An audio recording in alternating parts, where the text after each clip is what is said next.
Welcome. In front of me is a REALME P3, and today I will show you how you can enable and also set up your Do Not Disturb mode.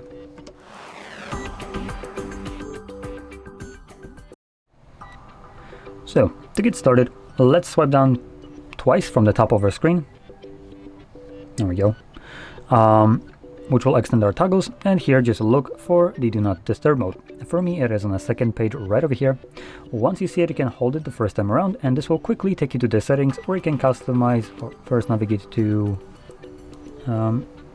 those are the settings. Okay, well, that's interesting. So here we have the settings, actually not too much.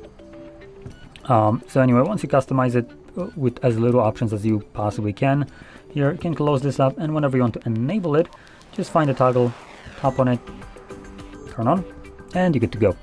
Now you will need to by default remember to turn it off, as this mode will run indefinitely in the background, and you can turn it off by finding this toggle once more and tapping on it once again.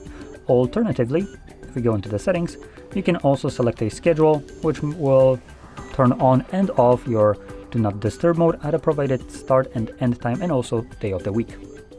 So this will remove the need for you to remember to turn it off. Anyway, if you found this very helpful, don't forget to hit like, subscribe, and thanks for watching.